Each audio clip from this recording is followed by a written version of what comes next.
this down. Is this still in the shot? Right there? Yeah, it's in the shot now. Damn. Alright.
Yeah, we're all set.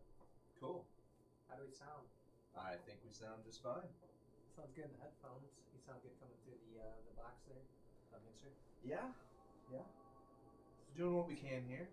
Yeah, we're still waiting on some stuff in the mail. Yes, indeed. Yeah. So this is session number 8 for Skylight Huddle. Soon to be an extension of Vibe Unit. Kind of goes hand in hand with what else we're doing.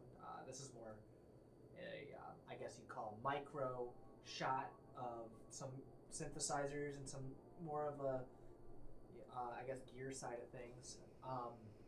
Thanks for tuning in. Feel free to stick around, and if you like what you hear today, please subscribe and consider writing a comment, letting us know what part you liked, and if there's anything you want us to keep looking at. And then in addition to that, I think the other facet of this would be eventually we want to take suggestions on maybe some gear to kind of look at. If you see something in the shots while we're working today that you kind of are interested in, maybe you want us to experiment with something specific, let us know, and we'll see about doing that in a future episode. So, all right, thanks for tuning in, guys. Thank you. So, I'll just run that loop here. But so, the way it's set up, because I see you. I didn't tell you. You asked. I can see exactly how it's set up. So, but I know you want to tell me. So I go did. ahead. So you were talking to me about the preamp. Is it a preamp? Yes. Okay, that comes out of the record player that I don't have and I need. Correct. Okay. So we're gonna have to use the EQ on the mixer to kind of get it to the correct I guess you'd say, EQ curve for record playing. Yep. Yeah, So- most records without the correct equalization applied to them, or EQ, they just sound tinny and harsh. On albums, the high end is artificially boosted a lot, and subsequently, so the low end is reduced a lot too. So unless you have something to make up for that, it just, I don't know. You don't. Records sound to me without that even worse than a cassette. You know what I mean? Okay. Just super low quality. It just sounds lo-fi. But maybe if that's what you're trying to go for, that's a cool thing. It would be cool to have a cleaner sound, so I think we're gonna end up probably purchasing one of those and using it.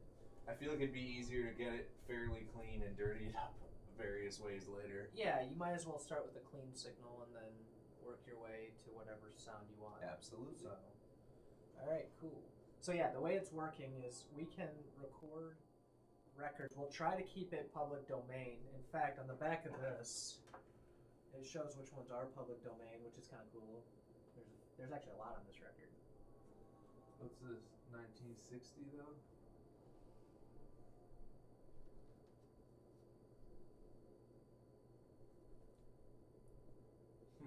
I don't know if that applies or not, but what do you think? Can we get away with some of that?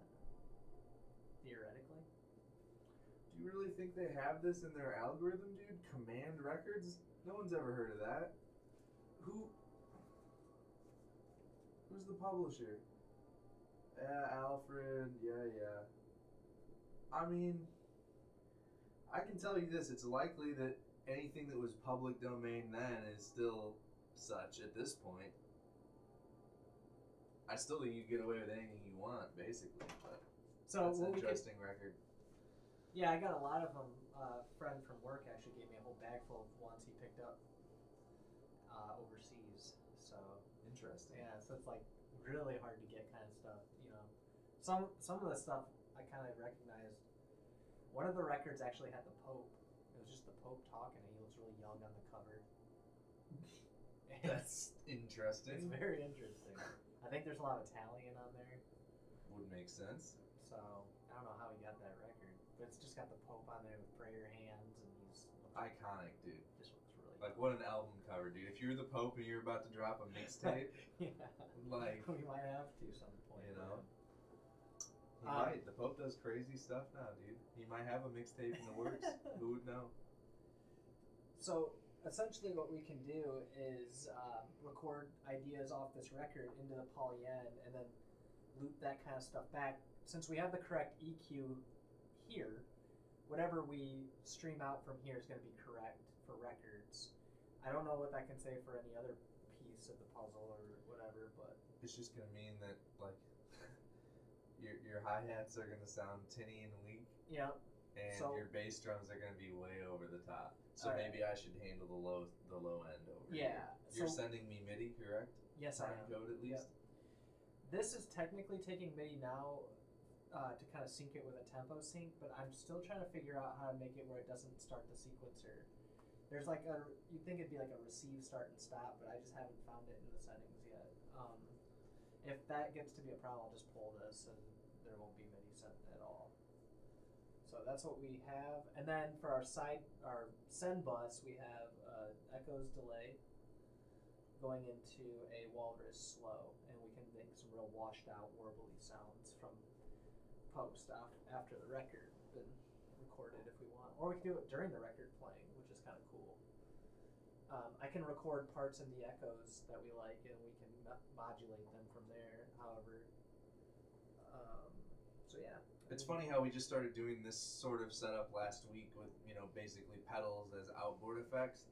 I was reading an interesting forum thread today because I had picked up those those old 1984 or whatever PVDSRs at that thrift shop, and I was just trying to read various things, like see if it was possible to find a manual for it or anything. It turns out I can't find anything.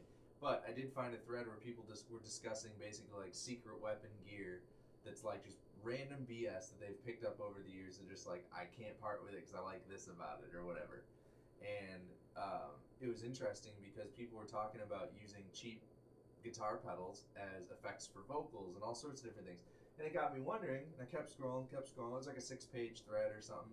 On like page 4, somebody starts talking about using you know how you have the full-size TC flashback? Mm-hmm. They're like, yeah, as a rack delay, it's hard to beat a flashback X4 because it's stereo. Yeah. Whether you pipe stereo into it or not, you get stereo out. The modulation sounds great, and on top of that, it takes MIDI sync. So if you got a rack of stuff that's all going to sync time code, it's going to work. And on top of that, you can edit all the parameters down to the base level in the editor if you connect it to the computer. Yeah, but like even if you think about what kind of delay that is, like those controls it has on it is not the set that you'd have, like say probably if it was like a rack delay. Right. Right? Yeah. So in a way, it's like better in some regards, but maybe not as good in others. But it's a different flavor, is my point. Sure. So I find it interesting that someone else was willing to say, yeah, like I straight up put various, you know, cheap and that was his other selling point. He's like, look, you can't get a better sounding delay for $75. Yeah. Because that's what he got it for, apparently. And I'm sitting here going, holy shit, would I love to come across an X4 for $75? Yeah, no kidding. Yeah, that's interesting. And I guess saying good or bad is probably not the correct way. I mean, it's subjective. It's just different texture, you know? And that's something I'm learning is instead of approaching things as saying good or bad, it's more important to ask what does it achieve. Yeah. Where could you maybe use it? Yeah. So yeah, that's kind of what we're doing. I don't know how it's gonna sound, but I think if we just start getting into some stuff, maybe we can come up with something. I mean, it's hard to tell where it's gonna go, and let's see what we can figure out. So. Maybe we should start with just establishing like a tempo and making sure we have some sounds, and we'll just work with that a little bit. Keep talking for a second because I want to test something. Okay. I want to see how this sounds with. I have not sent you just anything. Do Would it. you like me to send you something? Mm-hmm. Do it, but do it as you're gonna say something. Like maybe fade up into it. Go ahead. Go ahead now. This is a test. Okay, so that should come around in a minute. Let's hear if that sounds like it's a test. It's a little quiet. I have it turned way down. Okay. This is a test. Okay. Well, that's working. So everything's gonna send there. I was curious as to how that mic would sound going through here. I mean, not bad. It's gained up pretty high. Yeah. When we get our other microphones and they're more in our face, it's gonna be real easy to do all that kind of stuff. There won't be so much noise in it.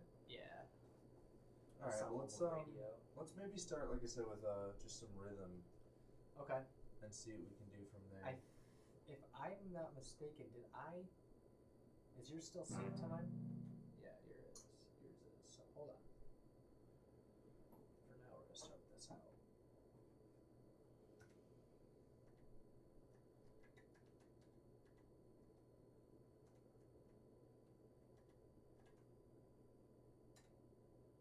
So I'm just gonna hit the play button. We're at 90 BPM. We'll come up a little bit actually to 95.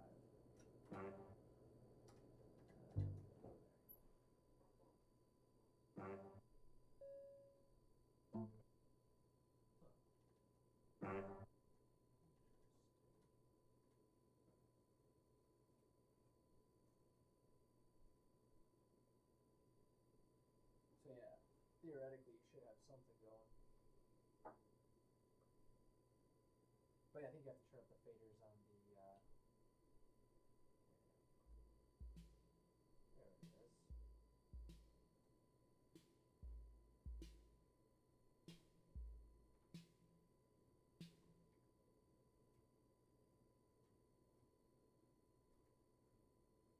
Yeah, well, let's see.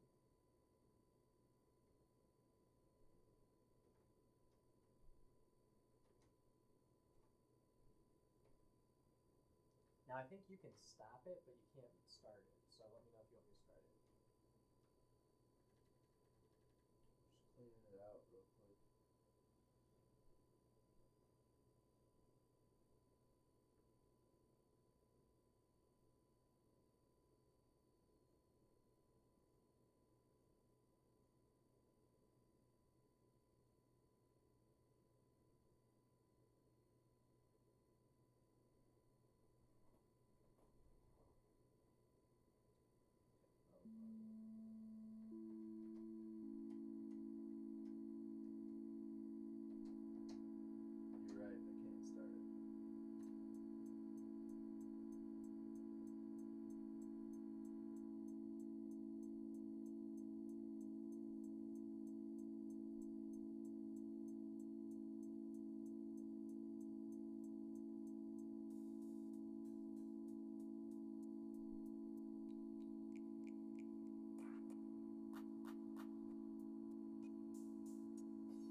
Nice.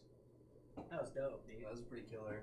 The whole thing was Killer good. little groove. I realized I was looking at the volume here. I was like, why are we so quiet? And I realized that the volume was down in the DAW, but I don't. Oh. So on the stream it might be a little quiet, but I got it mixed in there. So Okay. maybe we can release like a louder version of it. But that was sweet, dude. That was very cool. Wow. I like the setup because now one thing I thought about doing maybe. The only problem with my idea, I'll tell you, and then I'll tell you my problem. So, it'd be cool to pull the out of this into here instead, as a set, like in some sort of fashion. So that way, we can record little parts of what we're doing and then glitch it up and resample some stuff, which would be cool. The only problem I see is since this is like the main brain of like starting and stopping, I think I'd have to pull the MIDI for that. But then we'd have to reattach. Are you able to receive instead of send? Yes. So maybe what we need to do is set the time with something else. I mean, it could be a MacBook with a USB MIDI on it. It doesn't matter. Like we just need something that can generate time code. So yeah, I actually thought ahead of that, and I'm ready to go on it for the next session. But with this, we can basically do 4 separate clocks. Oh, sure. Yeah. Yeah. And we can run that off of any computer as our main clock. Sure. If we want. So we'll be all set there. Yeah, that was pretty sweet, man. I was into that. Ow. Hit my leg there. But yeah. Sounds like there's many moments in it, I have to say, when we're doing stuff like that. It'd be hard to do, I think, along with anything. Maybe you'd almost have to start with the music to some degree, but like this reminds me of like the music you hear playing on like, say, like a Vice documentary or something. Oh yeah, you know what I mean? Okay. Like Yeah. just random kind of like electronic music that has some sort of beat in it. Yeah. But even a lot of times it's very muted and there's only accents. Yeah. They're like, you know what I mean? That's cool stuff. Yeah, it is pretty cool. I was finding interesting things to do. I figured out how to do parallel compression. Good. So once I figured out how to do that, I was much happier with my sound. And then after that, I started just tweaking out delays, right? And then just boosting the crap out of the feedback. Yeah. Because this knob functions as like almost like an extra feedback. This shouldn't even work. It creates a path audio-wise that shouldn't exist. But so there's definitely a limit to how far you want to let it go. Yeah, because isn't it sending and receiving from the same channel? Why do they do that? It's interesting. It's because of the way we have it set up and we're using the internal effects. It's meant to be able to, so that when you're using this button where it's down and you're routing the effects into this bus, it's a way for you to also route them into the other bus. So if you're using it for monitors or something, you can still send it both places. But in this case, it functions as a global feedback knob in a sense, which is really fun because I can when I would hear you were on the right notes or tones, it's like this is where I need to push it into oscillation because I can almost hold that sound or that pitch for just a split second after you play it. Okay. So that's how I was getting that just total smearing effect.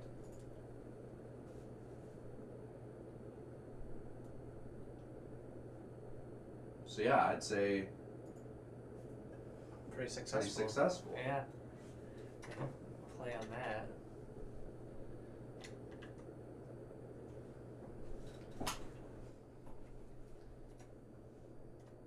Yeah, this thing is, I'm just using it as a tempo for today, as a global clock. That's what I'm saying. I feel like its power could be better utilized if it was just receiving clock and you could be doing whatever you want. Like you said, then it would make sense. Run the clock on another machine, let the input of that be effectively whatever you want. I would probably make it run, like if we like the way this whole loop thing works, like at some point we might want to get a mixer with more effects, but or more routes effectively. Inserts. But the point is you could run that off a send too, you know, so you can control how much of things are going to your sampling. So if you only want to sample one thing, you can do that. We might have to look into that. So my point is it might be better for us to override the built-in effects with whatever chain we want, because all I'm using it for is a reverb. Yeah.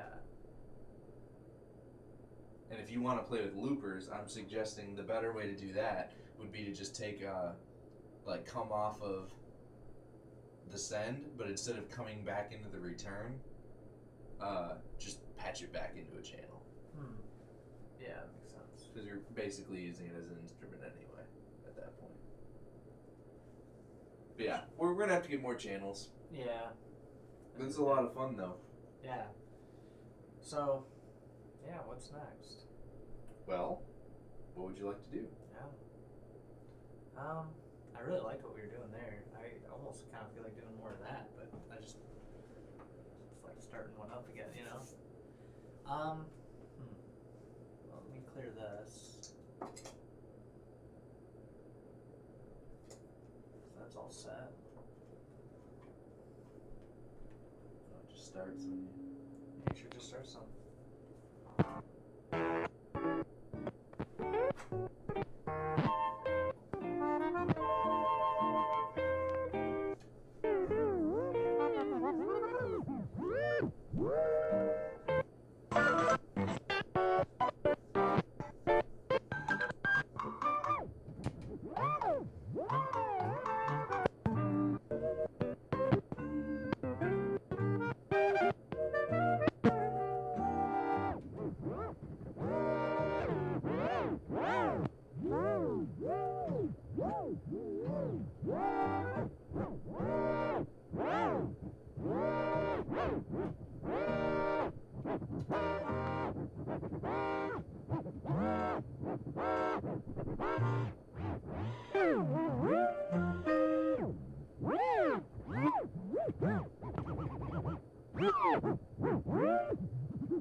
I was trying to get you like a weird impulse front end of a note, Yeah. where like it doesn't have the punch in it, Yeah. but the impulse is being ruined by the record like spinning up, not by like a compressor or the level or anything.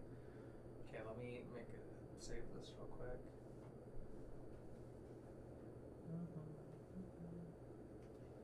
Today's the 3rd. It's gonna take a second. It's a pretty big file. Okay. Let's import it.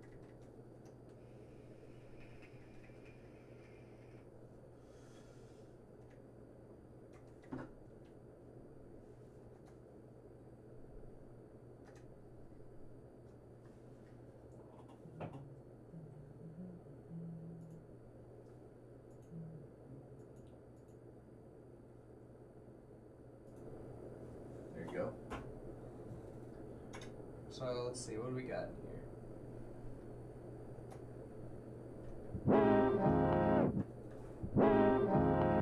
Okay, hold on. So instead of doing that, What kind of record is this? This is a 33. So is there a speed control on this? you can go 45. Yeah, we That's can it. crank it up, but That's sweet. there's a better spot for the front end of it to start if you're gonna just have it play like a keyboard. There's Well, I was actually just gonna beat slice it and find different segments of it. Like, that's fine too. Let's see you get out of it.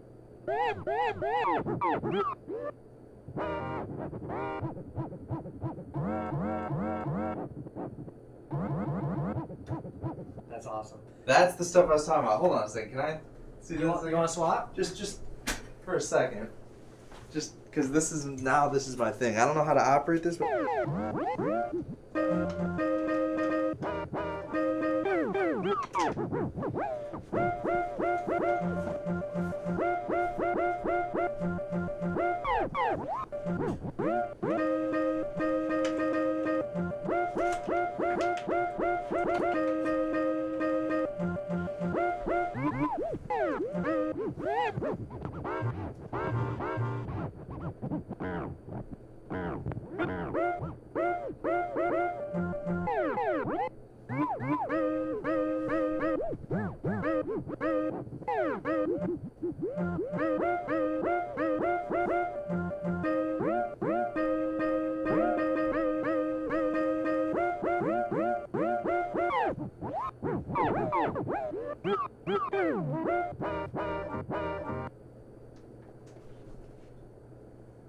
Oh, it switched off somehow.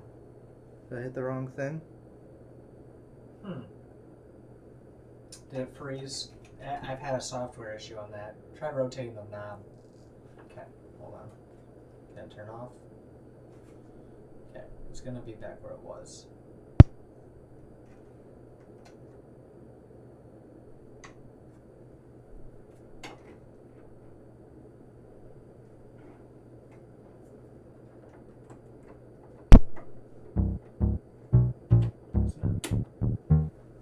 Maybe not.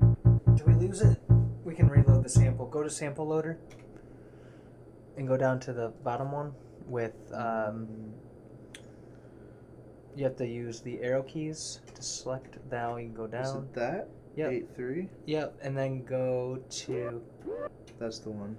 and then go to go to pattern and now try to play.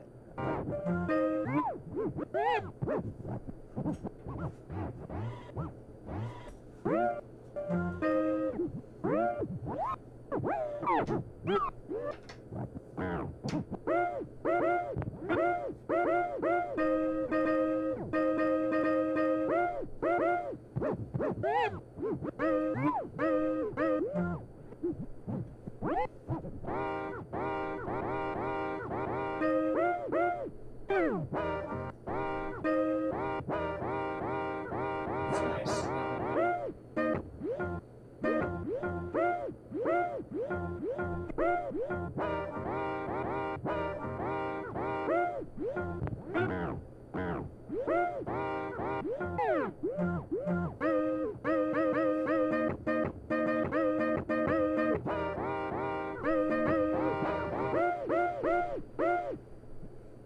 Yeah. That's the kind of shit you can do. You wanna record it? Some stuff? No. I'm just trying to see. Is there a way to edit where any of the spots are? Yeah. How do you do that? Go into sample playback. And then those are all the beats. Yeah. It's a little counterintuitive. No, I understand it. Oh, that's the sample. I can work with that too. I don't care.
God damn, dude.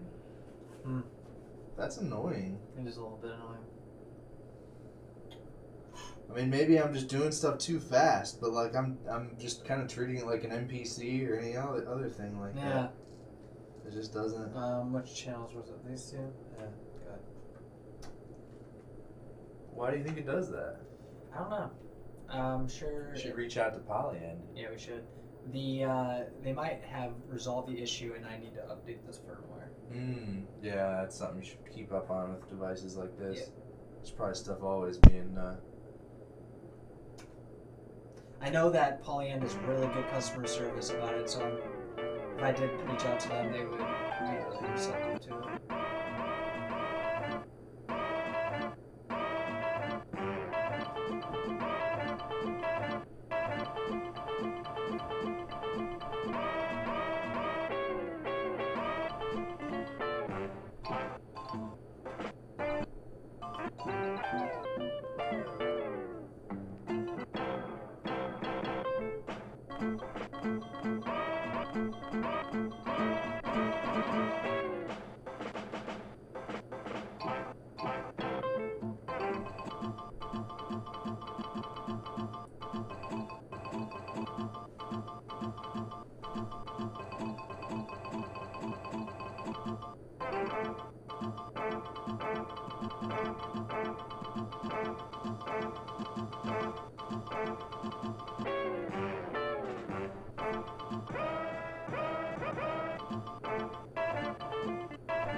did it again.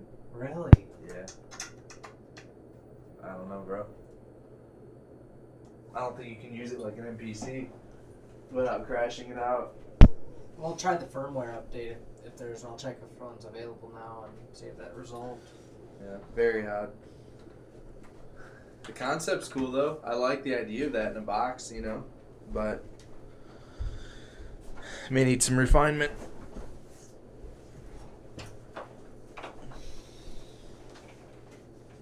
Well, something like that, you could, grab it. I could even grab what you made. The thing I like about this more than anything is you can actually be quite creative with it through an algorithm that just shuffles stuff around. I can select a bunch and I can fill anything. Like there's a setting where you can go in and fill anywhere there's not a note. You can just do random parameters and stuff and fill stuff in. FL Studio has a lot of those features too. Nice. It's like randomize, humanize. Things to just give it like unpredictability. Like fill-ins, just things to like the randomizer. You can literally tie to any parameters you want and set like parameter values and sync it to tempo or whatever you want to do. It's weird. But yeah, the idea is that it can basically generate some things for you. How many? Anywhere there's no note, let's do that. And that's just every note being filled. Then from there, I usually take like some weird steps to like look for some weird rhythmic stuff. Oh god, dude, this is so sampleable. Dude, listen to this. The intro. This is amazing, bro.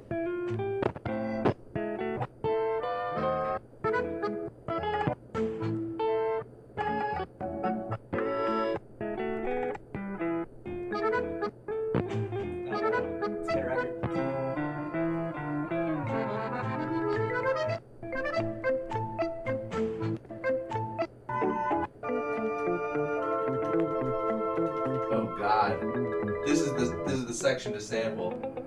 Let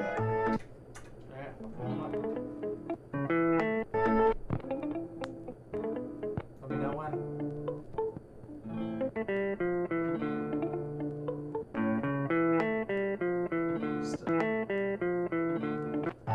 Where that chord fills in is where you need to start.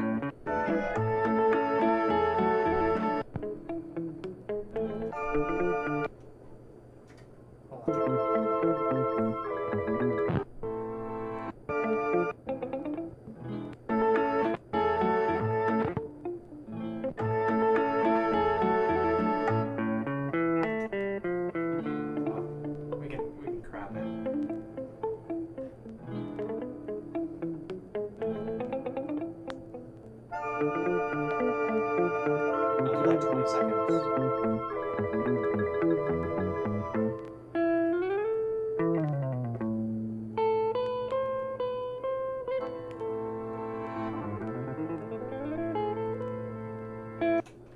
Yeah.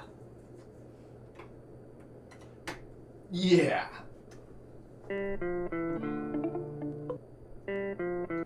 like that.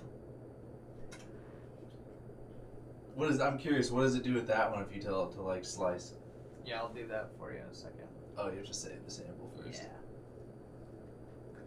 Let's see. It's the third. Yep. And then we're gonna name it.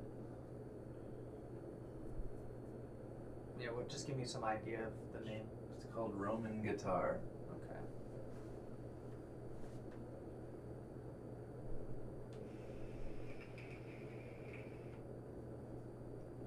I already have a sample of that.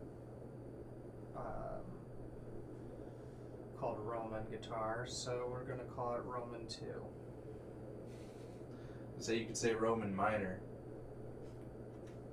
Because it's totally, the whole thing's a minor key kind of movement.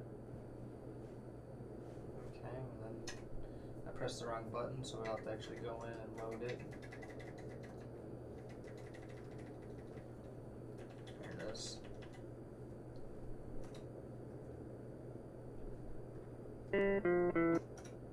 That's the one. Okay, Now we go to sample editor and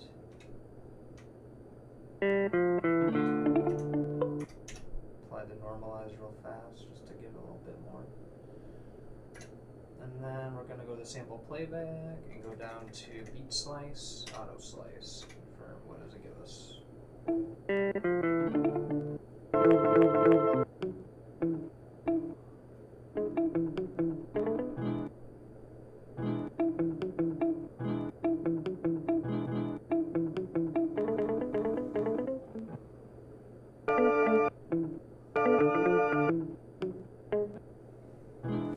Here, I want to see some in a second.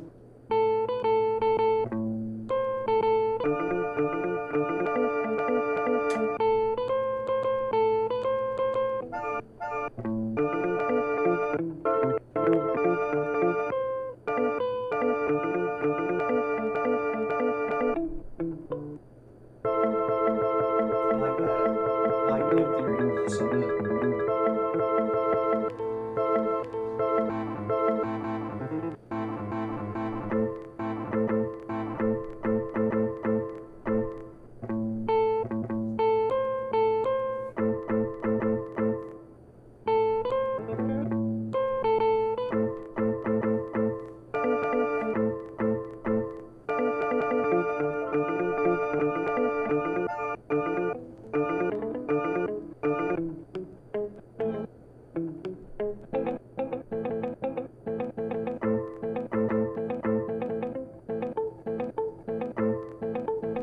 There's so many good little pieces in there, dude. That'd be easy to make something with. So let's see what happens if we just randomly fill it with shit. Let's do anywhere there's no note. No, actually, let's do every 2 steps for now. Somewhere between, what's this note? G sharp. No,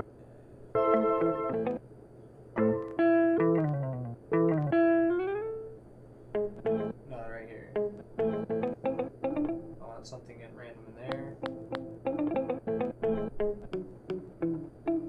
Okay, so from F3 to, let's go from F3 to D4. So F3 to D4. A, B, C, D. Oh, it's down here.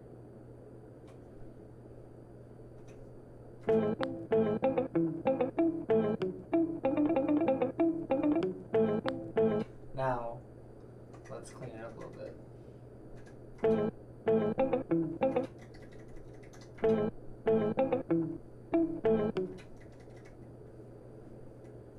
Let's get that off B and let's put a random one here. I got that twice, so that's fine.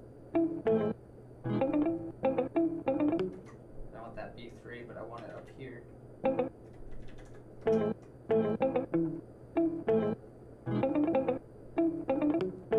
And then on this B3, I also want to give it a roll.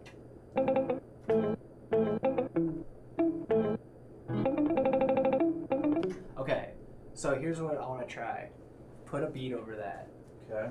I don't really know where time is at all, but It's gonna just play. no, I know. I'm just saying you have to give me a minute to figure out even where I'm at. Oh, that's cool. Just experiment for a while. I'm gonna let that run. Go for it. And I can add more patterns in a minute.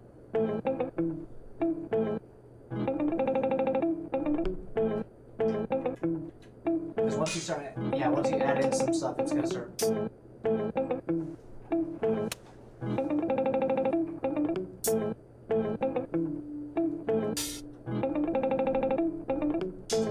Just slow it down a little bit.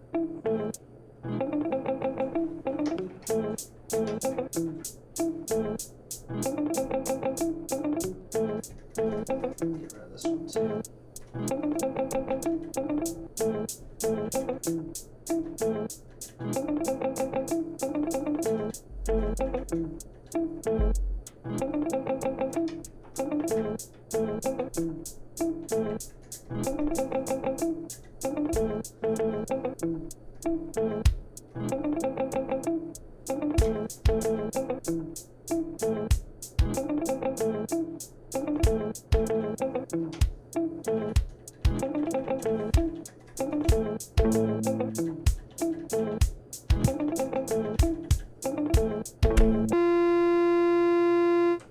Okay. Just not into it, huh? This guy does not like our music, bro. I wonder if ASCAP is taking us out, like somehow, with some EMPs or. It's possible.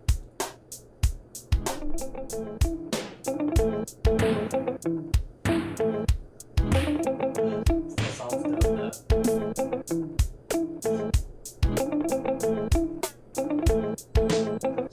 Someone's messing with the pitch. I bet it's an LFO, because inside of there's an LFO. Is that what this does? I think it's buried. Because of the kit you were on that you started with, it had one built in, and it never got cleared out.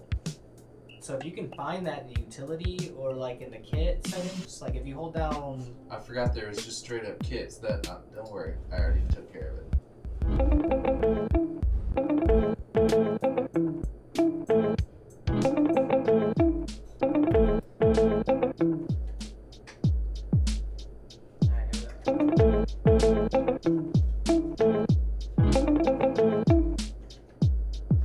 Let's add some more shit in here. Alright, hold up. Let's do this.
Stop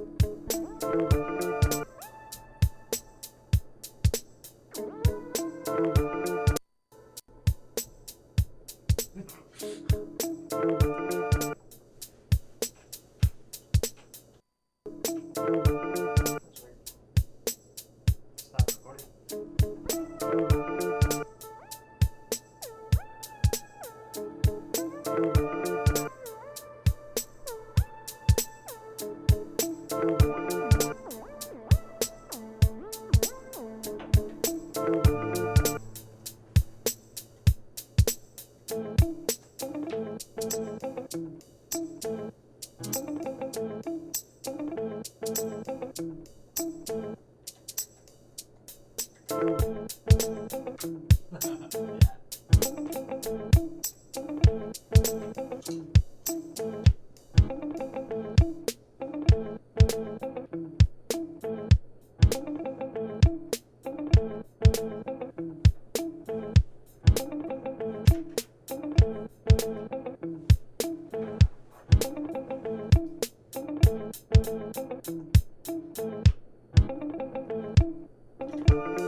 right. What did you think, man? What do you think of all that? I like where that was headed. That was Thanks, fun. Sampled some records today. We made some sweet beats. It turned out pretty cool, like considering this thing failing on one part. Yeah, But that when is very frustrating. But I like how. I feel I don't know how the old process of sampling really went because my introduction was this, but I could see that becoming pretty tedious for on the fly stuff, you know. That's why I'm saying I think for what I was trying to do with it, it's one of those like, if all you have is a hammer, everything looks like a nail. Like it's the old adage, right? Because it's like, in reality, like I said, I was trying to treat it like an NPC, and I don't know if it really is like meant for that. Yeah, maybe for just like- some idea sampling, but not But real not quick. not where you're overlapping and just triggering like crazy, and because it's got to be smart enough. Like a good sampler. Video games do this too, right? They have a fixed number of like playback channels that they know they can play this many streams of audio without like crashing, basically.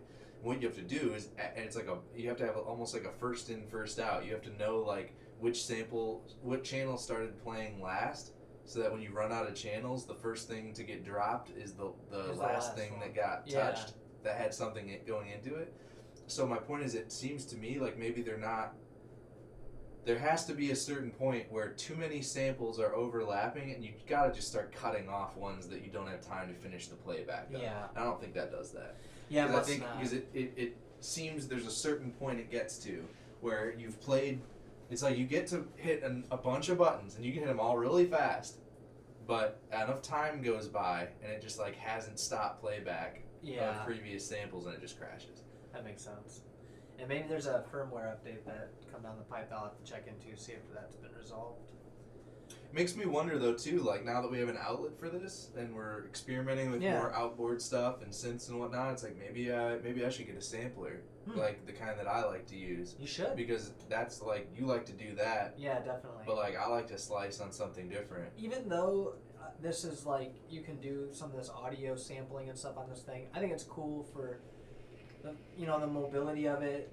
Like it runs off of a 10,000 mAh battery if I want it, or whatever. I can basically take this anywhere and put headphones into it and sample the world. It has a mic in.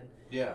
I think it's got really cool versatility. What I usually use it for is more of like the glitch pop, hyper pop sound.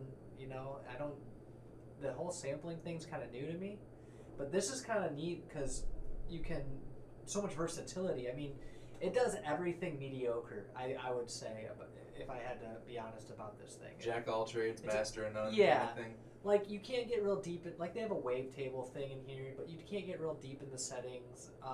But the cool thing is I think a lot of that stuff, like, over time, Polyant could certainly, it's mostly software. Sure. So, like, it could always firmware update things and make it better and better over time. So I see a lot of potential with this unit. Yeah, the interface is certainly nice. I like the actual unit the itself. clicking of I like the keys personally. And yeah. I think the jog wheel needs some work. The what do you call it? It's a rotary encoder. I think the rotary encoder gets dirty in there too fast or something because it's not responsive like I want it to be. It could also be a bad encoder. I'll have to pull that thing out and look at it. Or just, I mean, I hate saying this, but it's probably just cheap. It's probably just the standard off-the-shelf part. But you could probably get a better part for it. Maybe. Swap it in if it fits. I don't know. Do they come in stock standard sizes? Not really, no. That's what I'm saying. They picked whatever one for that unit. That worked. It was probably a small form factor and whatever it needed to be. Now, does that knob come off? Yeah. Yep, you can get down there and clean it. What type of knob is it? It takes a Phillips right here in the side. Okay, so it's the kind of shaft where you have to pull, like... See, it looks to me like it has a lot of wobble in it. And I wonder if maybe that can be fixed. So, it would put some scratches on the unit, but one of the ways I do it sometimes is you get a knob that's bigger than like the inset that it sets in, and you basically have it set. You connect it to the shaft, but you have it float like literally on the surface, below it, so it can't wobble like it. Oh, I see. You get what I'm saying? Yep. Now the thing about that is it will over time scratch, a circle where the edge of that thing is. but you can use other stuff too. Like I usually use like a little bit of graphite or something to just really lube it up, or the kind of lube you put in like mechanical keyboards, that kind of thing. Just a little bit of it on the surface just makes it glide really smooth. Oh, that's good. So maybe something like that could help it, because I can see it when you turn it. You're doing what I normally you would can see expect. it's like pushing. And and it shouldn't do that. Yeah. And when I open it up, maybe I can see what's going on in there, and there could be something. But yeah, other than that, I mean, I have such little qualms because it's a good introduction. It was a good price. It does a lot of cool things. So yeah, I enjoy it, and I also like. It's kind of a staple too, because every time we do one of these, it's always involved, you know. Yep. So definitely, I really enjoy like the first song we did. I thought was really cool. I thought it had like a really cool synth vibe, like a synthwave vibe almost in some locations. Yep. And then this last jam we did, dude, it just felt like straight up '90s hip hop to me, and which was really really exciting. And I'd like to do more of that. I think. Yeah. I think just I'm always down playing that kind of stuff, and you were doing some really good grooves there that kind of really solidified the whole thing. Yeah, it's fun for me to play with hardware like this, because like I've been beat making since like 2007ish, and at no point, I mean, like I said, I messed with MPCs, but never an actual like drum machine per se. Yeah, so that's it's cool. Fun. Yeah, get something. But it works because, you know, the whole way the pattern thing lays out, it's the same way I would make beats in like Fruity Loops. The difference is I have a fixed number of sounds that I can use, and that's it. And effectively, I'm only using it like in a one pattern kind of mode. Nice. Yeah. So I need to start learning how to make patterns of more than one section. Yeah. Yeah, we can, and that'd be cool to learn that, because then we can expand on the patterns and do that kind of stuff. I also found out too that you can actually have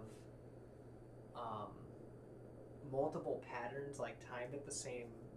I guess like you'd say like it beat syncs, even switching to the next bank of patterns, which is good because then when the last pattern finishes out, then it'll switch to the next one. So you could actually theoretically have as many as patterns can hold. You can have 8 patterns within a bank in the bank, and then keep switching between banks with the same. Sure. And you can even have slightly different instruments between the banks if you want. So that way, if you want like a part with like something a little different in there, I don't know. There's so much potential with that drum machine. It's bizarre. I probably only cracked the surface of it, and I'll have to do some reading. Yeah, do some, and then I'd love to just keep improving on this. I mean, this seems like a really what we made today. I was honestly really impressed with how efficient and easy it was. Yeah. But I mean, the whole process of just like it auto slicing yourself, and you can just, instead of finding samples and having to slice it all yourself, you can just kind of go with that. If something's not exactly on, you can go back into the auto slice and nudge things around. I think that's pretty huge. The way it worked in Fruity Loops, or at least the way I learned to sample initially, was where you just right click on any audio file that's in the browser, and I think it was like slice to sample or something like that, and it would basically chop the thing that you couldn't. Maybe there's settings for it, but I never learned how to really control it, because it was like a blind slice. It wasn't like that where it tries to beat detect or anything. It would literally take whatever the length of the sample was, whatever, you know, a standard keyboard or whatever is 88 keys or whatever, divide it up into 88 equal length samples, right? Oh, wow. But chances are, if you set the tempo of the session, because they were notes lengths, right? So like if the BPM was, 100 or whatever, it's like it's gonna chop it into quarter note long samples or eighth or whatever. You could pick that. Mm-hmm. And then once you had that, it's like as long as you had the tempo roughly synced, you know that a bunch of them are going to be on the tempo. Yeah. Some of them aren't, but the so point you is you have a whole play key. It like so you'd use it kind of like that, but you'd do it on a keyboard, like what you got behind you, right? And you'd find eventually like, oh, these are the samples that hit the chords or the notes I want that are on beat or on like have the impulse I want. Yeah. And then you just literally go through, hit record, and you record it like any other instrument, playing the samples where you wanted to, just like you would on there. And then after you're done, they were just MIDI notes. So if you wanted to quantize them or change the length or whatever you want, you could all do it like it was an instrument. So it was like a weird mixture of like MIDI instrument and a DAW and a sampler because it was generating an instrument on the fly out of whatever audio you had. It saves so much time when it can do that. Oh my god, yeah. I don't know how if I ever would have even attempted if it was one of those things where I had to go through, find them all, cut them all individually, and then load them back in as like individual hits or samples, whatever. That saved me so much time when I was first learning, because it's like you could almost take any audio that you felt was sampleable, just play it back, record it, and then run it through that, and you know, you were pretty much ready to go, like starting to try to find pieces that you could work around a beat. And at the same time, you could be building your actual beat patterns just right in parallel with it, just on another track or whatever. So it was a very quick way to work. I like that. Maybe I need to get back in, or not back into it. I did have it at one point, but FL Studio would be sweet to learn. It'd be fun to play with some of those features of it, because I almost feel like that's where it really excels. Is there any like tablet version of it? Like, do they ever? There is a mobile. There's a mobile FL Studio actually, but I would say that's one of those things that it's pretty much like probably iPad or nothing, because nothing else like has any kind of real time audio. Like right. Android doesn't have. Like, if you're writing an app for Android, there's no way for you to say, like, I want lowest latency possible or anything. It just, like, the system has a latency, and it's varied depending on the hardware and whatever the audio driver for Android is. And so, yeah, it's, some of them are decent. Like, I've seen devices that are super low. I've also seen others that, from, like, a spec standpoint, should be really good, and they got like 30 or 40 milliseconds, and you're like, I can't play an instrument through this. I can listen to things, no problem, or like play back a sample, but it's never gonna work for performance type stuff. No, I'll have to look at that. I could just see, like, in terms of just aesthetic and form factor, it'd be nice to have something small that we could actually mess with on the board here instead of like a laptop. I like the idea kind of like limiting this to what can we fit on the table. I do too. In a sense, it's like, because it keeps it from getting too crazy. Yeah. It's like a built-in limit. In the future, when I have like another space, I kind of see this table or something like it being on wheels, and then having maybe 2 or 3 of them that we could piece things together, or like separate them out, have different stations for different ideas. Or just have a place like this that you just, if you needed to clear it off for something, you could, but just kind of, when you don't know what else to do with stuff, have it just be plugged in and kind of set up in a way you could do something. And everything running out the 2 bus, like we mentioned last week, is really cool and effective. Like, it simplifies everything. It makes it everything that we're controlling on here, like it's on this table. This is all we have control of, and I think that's really fun. It also gives you the ability to know that, like, whatever you're hearing is what it is. So if you like the way it sounds, it's probably good. Yeah. Yeah, well, we got 2 recordings. We got the stream today, and we have audio. And with that, okay, so Sunday we have another vibe session coming up. True. We have heard from some people, but we don't want to say probably because there's no for sure confirmation, but there is potential for a good Sunday this week, and it'd be cool for everyone to check it out and see what's going on. We kind of took down the space a little bit on Sunday. We didn't do our usual session, but we got a lot done. We got everything moved out, a lot of things cleaned, kind of just getting things ready. So I'm thinking Sunday.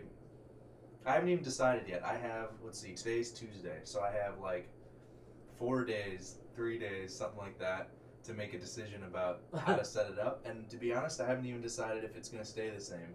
That's cool. May move some things around or change nice it up for a little bit. Fresh look. And just kind of fresh. I mean, every once in a while it seems like that place changes, so it's good. Let's do it. So and then of course, subscribe to this channel too. Yeah. So leave again, we're still planning on moving this channel to another one at some point. That's pending, just depending on how much time I have and what I can get done. But eventually there'll be another channel. I'll migrate all these videos to that channel, and after that we'll be there primarily. But for now we're going to stay on this one until I get that figured out. And we'll see you next week for session 9. Subscribe, comment, whatever those things. Maybe I shouldn't be asking. If I'm worth subscribing to, I shouldn't have to ask.